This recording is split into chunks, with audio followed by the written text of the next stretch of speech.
Olá, alunos, sou a professora Marô, estou aqui hoje para dar sequência à unidade 8, a origem do círculo, tá? Nós vamos terminar essa aula, nós já começamos a aula passada, terminaremos hoje. O que vamos fazer? Vamos à nossa rotina costumeira. Nós já lemos, já estudamos a origem do círculo, a professora fará a leitura individual das páginas 77 até 83, vocês vão acompanhar a explicação da professora das páginas 77 a 86 e irão fazer as atividades de estudar a língua, ortografar, produzir o texto e a nossa tarefa. Páginas 84 a 86, exercícios de 3 a 7. Qualquer dúvida, entrar em contato com o professor de vocês. Não fiquem com vergonha de perguntar, tenho certeza que eles vão gostar de esclarecer. Então vamos lá.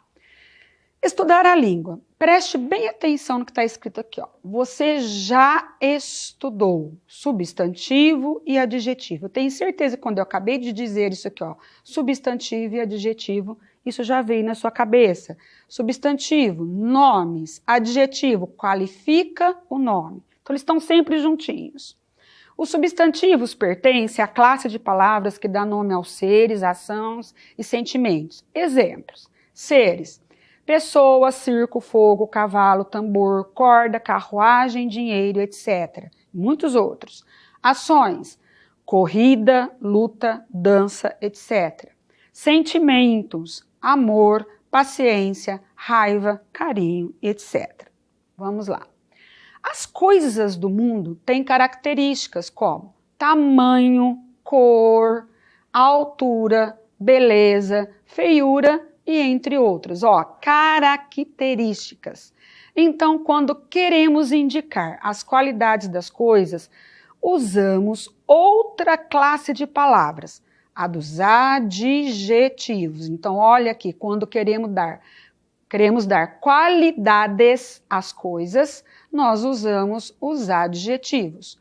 Por isso, dizemos que eles acompanham os substantivos, estão sempre juntos. Vindos geralmente depois. Na maioria das vezes, primeiro aparece o substantivo, depois aparece o adjetivo. Então, alguns exemplos, ó, animais selvagens, substantivo animais, adjetivo selvagens, praça pública, circo moderno. Então, são exemplos de substantivos acompanhados de adjetivos. Aqui os adjetivos aparecem depois dos substantivos.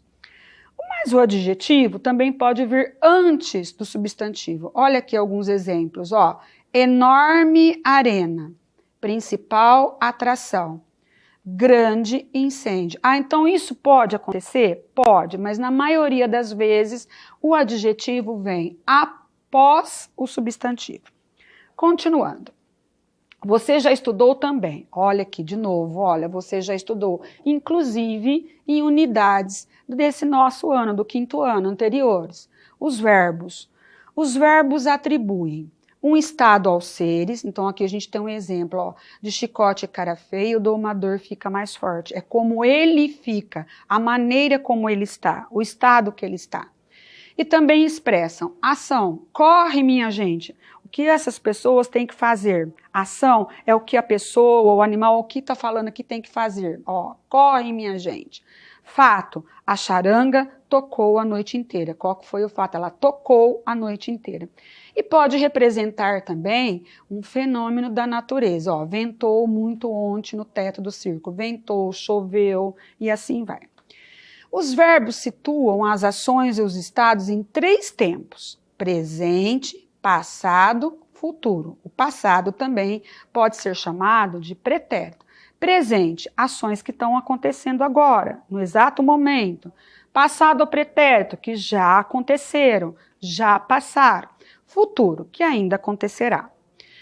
Para isso, tem uma sua terminação alterada. Quando eu falo verbo no presente, olhem aqui, o trapezista balança lá no alto. No presente, terminou o finalzinho com A, balança. Tem que mudar? Tem, para a gente poder identificar o tempo verbal. Passado ou pretérito, o trapezista balançou lá no alto. Então, ó, terminou com ou. Esse ou é de passado, de que já aconteceu. Futuro, o trapezista balançará lá no alto. Ó, esse finalzinho aqui indica que essa ação ainda vai acontecer. Continuando. Vocês já estudaram também, ó, de novo, você já estudou, vamos recordar, advérbios. O que vem a ser os advérbios? Eles também são marcadores. Do que, professora? Ó, podem ser marcadores de tempo, quando eu digo agora, ontem, hoje, amanhã, depois, já, imediatamente.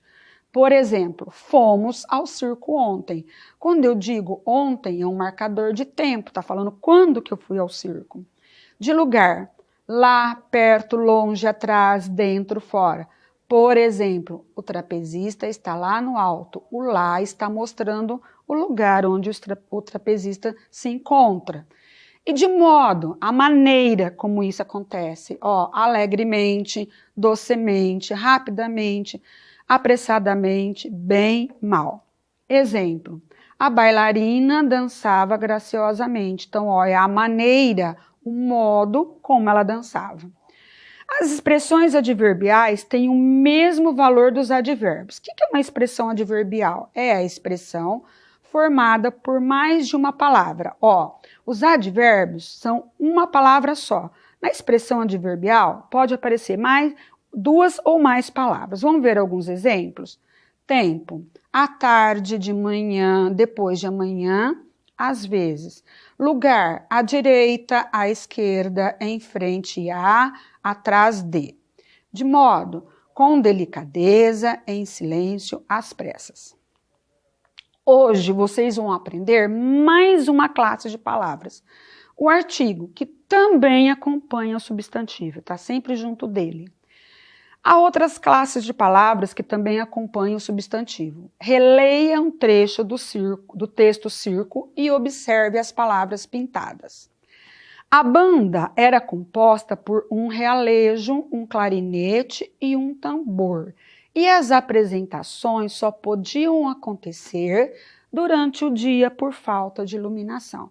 Então, as palavras destacadas são ó, banda, realejo, clarinete, tambor, apresentações, dia. Todas elas são substantivos. E antes delas aparecem então os artigos, ó, a banda, um realejo, um clarinete, um tambor, as apresentações, o dia. O artigo, ele tem que combinar, ele tem que concordar com o substantivo. Quando eu digo a banda, banda é feminino e está no singular. Então, o artigo vai ter que seguir o substantivo. A professora vai explicar isso com mais detalhes agora mesmo. Continuando. Essas palavras fazem parte da classe dos artigos. Os artigos, assim como os adjetivos, acompanham os substantivos, mas nesse caso, ó, vem sempre antes dos substantivos e podem ser de dois tipos. Então aqui a gente já sabe, os artigos aparecerão sempre antes, tá, dos substantivos e a gente tem dois tipos deles, é uma subclasse. Vamos a isso agora? Primeiro, os que precedem substantivos que nomeiam de maneira determinada, definida, quando eu sei mais ou menos do que eu estou falando, de quem eu estou falando. Então, ó, são os artigos definidos, o, a, os, as. Definidos. O circo existe em Roma, tá? A banda tocava sem parar. Então, aqui dá a impressão de que eu já sei de que circo que eu estou falando, ó, que existia em Roma, e a banda. Segundo tipo, os que precedem substantivos que nomeiam de maneira genérica, indefinida, quando eu estou falando de vários, indefinido, eu não sei qual que é. São os artigos indefinidos, uma, uns, umas. Então, olha, um circo existia em Roma. Quando eu coloco esse aqui, é porque eu sei que existia um circo lá, mas eu não sei qual é. Uma banda tocava sem parar, mesma coisa. Quando eu coloco uma, eu vejo, que, olha aqui pela frase, que eu não sei qual banda é. Pode ser qualquer banda. Os artigos indicam, isso é muito importante, gente, ó, os artigos indicam o gênero, se é masculino ou feminino, e o número, se está no singular ou plural das palavras. Isso é muito importante, a professora explicou no exemplo anterior. Vamos à primeira atividade. Leia o poema Receita de Acordar Palavras. Então vamos lá. Palavras são como estrelas, facas ou flores. Elas têm raízes, pétalas, espinhos, são lisas, ásperas, leves ou densas. Para acordá-las, basta um sopro em sua alma. E como pássaros vão encontrar seu caminho. Se vocês observarem esse poema, vocês vão perguntar assim, professora, mas está faltando pontuação aqui. Os autores, os escritores, os poetas, eles têm essa liberdade. Isso se chama licença poética. A professora vai explicar aqui para vocês. Os poetas têm liberdade para desobedecer a certas regras da gramática, quanto isso contribui para que eles se expressem de modo inovador e criativo. Daí a ausência de pontuação nesse poema. Então, quando eu leio esse poema sem essas pontuações, dá mais sonoridade, fica mais bonito, fica mais interessante a gente fazer a leitura. Por isso que está escrito sem essas pontuações. Então, vamos lá. Primeira questão. Item A. Qual substantivo nomeia o assunto do poema? Então, qual substantivo dá nome ao assunto do poema? Vamos voltar lá no poema? Receita de acordar palavras. E aí a gente começa o poema assim, palavras são como estrelas, facas ou flores. Então vamos voltar lá? Qual que é esse substantivo? Se você pensou na palavra, no substantivo palavras, você acertou. Item B. 3 substantivos são usados na comparação em que o poeta define o que são as palavras. Quais são? São usados na comparação. Voltando, vamos voltar lá na nossa poesia. Palavras são como. Então, aqui está a comparação. Então, ele usou 3 palavrinhas, 3 substantivos para fazer essa comparação. É só você voltar aqui no item B e responder. Item C. Que adjetivos qualificam as palavras a que o poema se refere? Então, vamos voltar, a gente vai ter que achar 3 adjetivos que estão qualificando palavras. Voltando aqui, a gente tem, eles são lisas, ásperas, leves ou densas. Vamos lá no item C. Quando vocês forem preencher, nós até colocamos aqui, são os adjetivos lisas, ásperas, leves e densas. Item D. No verso, para acordá-las, basta um sopro. Que termo a forma destacada substituiu? Esse las, lá na poesia, está substituindo qual elemento? Qual termo? Volte, leia a poesia novamente, que essa tá fácil. Você vai descobrir rapidinho. Item exercício 2. Você já conhece a anedota a seguir, nós já lemos numa outra unidade, apresentada no módulo 4. Releia. Mosquitos no quarto. Um menino chamou o pai no meio da noite e disse: pai, tem muitos mosquitos no meu quarto. Apague a luz, eles vão embora. Logo depois, apareceu um vagalume. O menino chamou o pai outra vez. Pai, socorro, agora os mosquitos estão vindo com lanternas. Vamos lá? No parágrafo 1, há 2 substantivos precedidos de artigo. Um menino e o pai. Artigo 1, substantivo menino. Artigo o, substantivo pai. Nessa anedota, podemos trocar o artigo indefinido da expressão um menino pelo artigo o, sem alterar demais o sentido da frase. Então, isso é uma afirmação. Eu posso trocar aqui um menino por o menino, que a frase não vai alterar. Então, vamos lá. O menino chamou o pai no meio da noite. Não teve problema nenhum. Troquei o um por o sentido da frase continua o mesmo. Item A. Agora responda. Na expressão o pai, pode-se trocar o artigo definido o pelo artigo indefinido sem alterar o sentido da frase? Justifica. Então, vamos entender isso. Quando eu digo, o menino chamou o pai no meio da noite, eu posso dizer, o menino chamou um pai. no meio da noite, colocar um no lugar desse O? Então, você vai responder aí e vai justificar, tá? Nós já colocamos para vocês, ó, não pode fazer isso. E aqui a gente tem a justificativa por quê? Porque o menino, ele não está falando de um pai qualquer, ele está falando do pai dele. Então, eu não posso colocar o um no lugar desse O, porque ele está falando do pai dele. B, encontre uma frase da anedota em que o artigo o não pode ocupar o lugar do indefinido o. Se você voltar lá na anedota, tem uma partezinha que fala do animalzinho, do inseto. E lá tá, essa frase aí você vai testar, você vai trocar o um por o e ver se dá certo, você pode fazer isso, tá? Será que desse animalzinho de quem eu tô falando, ele é definido, eu sei qual é? Então pensa bem aí. Leia o texto. O povo tem em seu corpo um órgão, como uma bolsa cheio de tinta. Quando está em perigo, ele solta a tinta, formando na água uma grande nuvem escura que confunde o inimigo e permite que o povo escape. A. Que substantivo nomeia o animal descrito no texto? Tá bem no início, né? O artigo que acompanha esse substantivo indica que gênero e número. Então, quando eu leio lá no início do texto o nome desse animal, eu já sei o gênero e o número dele através do artigo? Sim. Quando eu digo polvo, eu já sei, o O me indica que ele está no gênero masculino e número é singular, ele está no singular. B. Você considera que os artigos indefinidos poderiam ser substituídos pelos definidos no trecho a seguir?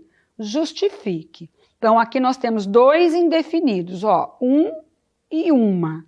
No lugar deles, eu posso colocar o e a. Então, a frase é a seguinte: o povo tem em seu corpo um órgão como uma bolsa cheia de tinta.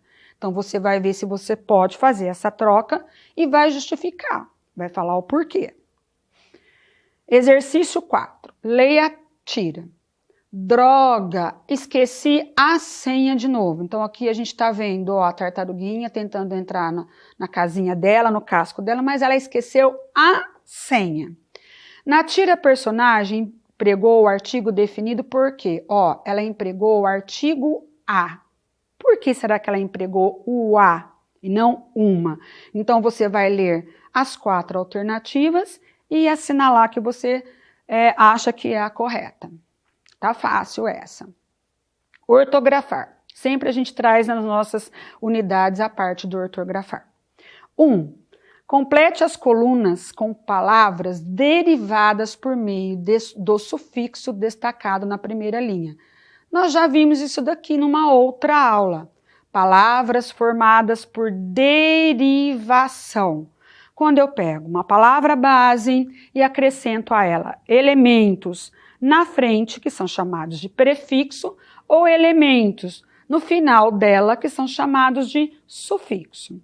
Então, aqui a gente tem o nome de alguns países e desse lado a gente tem a palavra que indica a origem dessas pessoas. Então, eu tenho França, eu vou acrescentar francesa, já está aí para vocês, com S.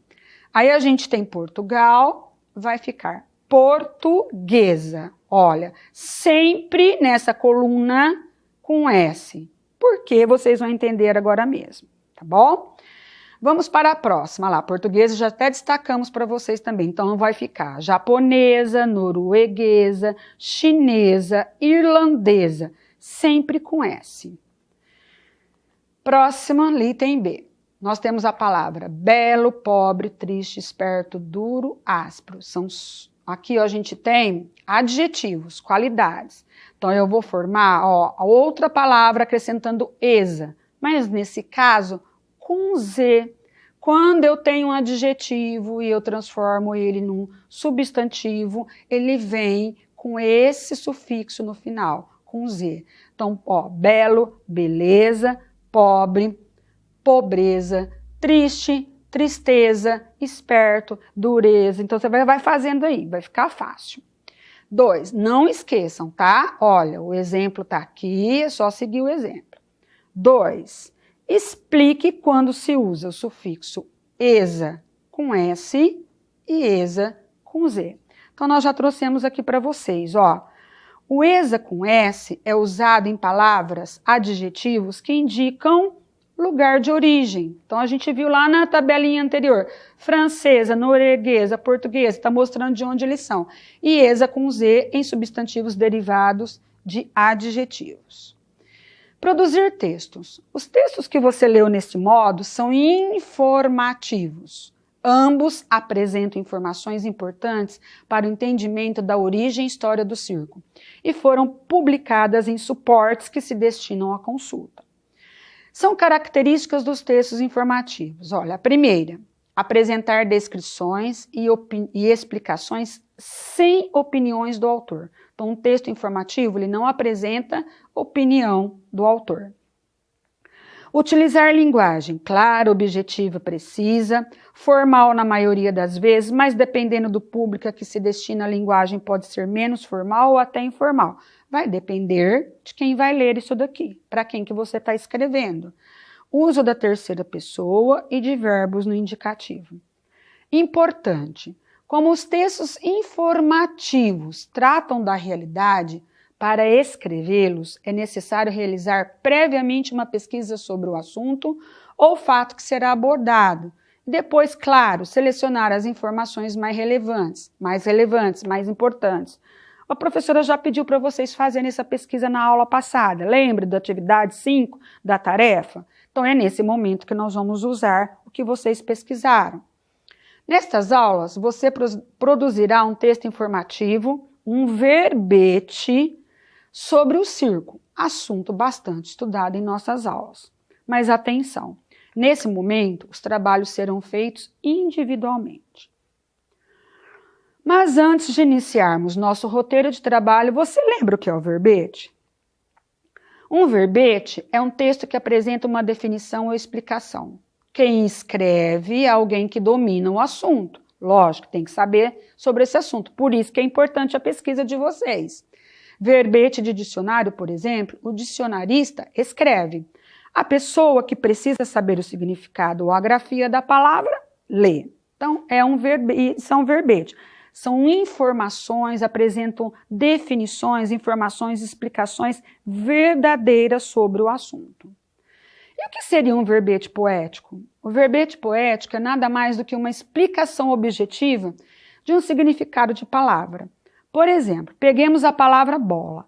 Utilizaremos o dicionário da língua preterida. É um corpo sólido, completamente redondo, em toda a sua extensão, é uma esfera ou um globo.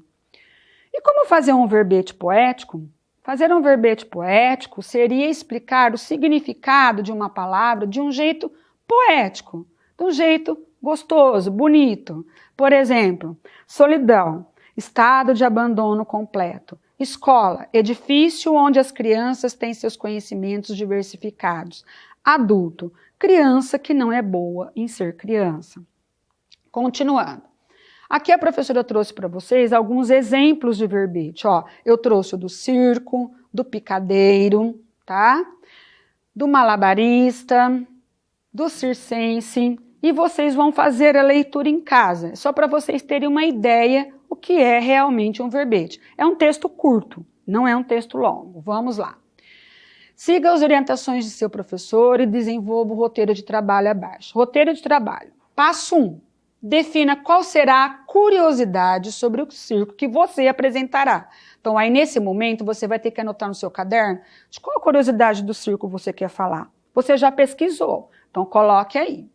Passo 2. Releia os textos da seção Ler, página 73, e destaque as informações que julgam importantes para o texto que você produzirá. Para destacar as partes do texto, usem caneta colorida, marca-texto, lápis de cor, até mesmo lápis de escrever. Passo 3. Com base nas informações selecionadas dos textos da seção Ler e também nas que obtiver em casa, você escreverá então seu texto. Atenção! O texto pode ser curto, como eu disse, entre 10 e 15 linhas no máximo, mas como os verbetes, deve conter as informações mais importantes e interessantes sobre o assunto e verdadeiras. Passo 4. Revise o texto observando-se. Apresenta informações sem opinião dos autores, se a linguagem é clara e adequada ao público, se os verbos estão na terceira pessoa no modo indicativo, se as palavras são grafadas corretamente, caso haja dúvida, utilize um dicionário, solicite a ajuda do professor, os sinais de pontuação estão empregados corretamente. 5. Seguindo as orientações do professor, passe o texto a limpo. Então, quem vai te instruir nesse ponto aqui já é o seu professor no canal de contato de vocês. É hora da tarefa. Vamos ler o poema Na Ponta dos Pés. A professora não vai ler com vocês agora, mas é um poema bem tranquilo, tá? Ele é bem fácil de entendimento e a gente vai passar para as próximas perguntas. A. Que adjetivos qualificam os substantivos a seguir que foram extraídos do poema Na Ponta dos Pés? Então, eu tenho, mundo, barbante, sapato. Quando a gente volta lá no poema, a gente tem aqui, a palavra mundo, a palavra barbante e a palavra sapato. Então, vamos lá? Voltando à nossa questão, olha, nós já colocamos um para vocês. Mundo é distante, você volta lá, procura barbante e sapato. Item B. Na última estrofe, o termo andar é um verbo, isso é uma afirmação. Construa uma frase em que essa palavra, ou seja, a palavra andar, seja usada como um substantivo e ainda acompanhada de um adjetivo. Então, a professora trouxe um exemplo para vocês, As garotas tinham um andar elegante. Então, aqui, andar é um substantivo, tem até o artigo junto com ele, né? E que jeito que é esse andar? Ele é elegante, é o adjetivo. Você pode aí elaborar uma outra frase, tá bom? Tá fácil essa. Exercício 4. Reescreva o texto substituindo os espaços pelos artigos que faltam. Então, que artigos, professora? O, a, os, as, uma, umas, uns, umas. Então, aqui a gente tem vários espaços. Você vai ter que ler esse texto, tá? E quando você lê, você praticamente já vai entender qual é o artigo que você coloca aí. A professora já colocou uns para vocês aqui, na resposta, e aí vocês vão continuar. Quando viramos a esquina de casa, por que a? Porque eu já conheço, eu sei onde que é essa esquina. E aí você vai continuando e vai terminar essa atividade. Exercício 5, vocês já fizeram essa atividade na aula passada, que a professora pediu, é a pesquisa que vocês iriam usar na produção de texto. Exercício 6, leia o texto abaixo e responda as questões. Então, vocês vão ter que ler curiosidades sobre cavalos. É um texto informativo, que ele traz várias informações sobre o cavalo. É um texto gostoso de ler. Tá fácil, não tá difícil não. Responda, por que o cavalo é considerado um animal de grande porte? Quando você voltar lá no texto, está explícito logo no começo. E nós já colocamos para vocês, por causa de seu tamanho, uma vez que pode até pesar 400 quilos. Por que ele é classificado como animal herbívoro? Você vai voltar lá no texto, achar isso aqui, um animal herbívoro. Tá bem explicadinho lá no texto, é só você responder. C. Segundo o texto, porque os cavalos são escolhidos para participar dos espetáculos circenses. Se você voltar lá no texto também, isso aqui está bem explícito, bem explicadinho. E aí você vai ter que fazer no caderno, né? Porque a gente não tem espaço novamente na tarefa. E número 7. O texto sobre cavalos, apresentado na questão 6, é um texto informativo. Então já está te afirmando, eu já disse isso para vocês também, tá? Cite 2 características do texto que justifiquem essa afirmação. Então, eu tenho que colocar aqui na resposta 2 características que justifiquem que ele é um texto informativo. Vocês lembram disso? A professora já falou bastante, mas nós colocamos 2 aqui, Os verbos em terceira pessoa, a ausência de opinião do autor, dentre outros. Esse dentre outros você pode colocar as outras características dele, tá? São informações verdadeiras, a gente não pode colocar informações falsas, inventar informações e assim por diante. B. Das informações apresentadas no texto, qual a mais curiosa? Ou seja, qual a mais interessante e por quê? Então, aqui é uma resposta pessoal. Você vai dizer desse texto que você acabou de ler, qual é a informação que você achou mais curiosa e por quê? Preste atenção nesse porquê. Vamos dar justificativas convincentes. Não vamos escrever qualquer coisa, tá bom? Aqui são, a gente está citando o Vale a Pena Ler, né? São algumas, a professora colocou aqui ó, algumas ideias de alguns livrinhos que vocês poderiam ler, tá? Para complementar esse assunto que foi o circo. E aqui nós terminamos nossa aula, ó. Nós lemos, né, já na aula passada o texto, expliquei para vocês, fizemos a leitura individual dessas páginas, expliquei, fizemos, ó, algumas questões do estudar a língua juntos, ortografar, o produzir texto, faça bem bonito e envie para o seu professor. Aqui está a nossa tarefa e qualquer dúvida entre em contato com o seu professor pelo WhatsApp. Não desista, nós estaremos aqui sempre com vocês. Façam bem bonito e envie para o seu professor. Até a próxima aula, um abraço.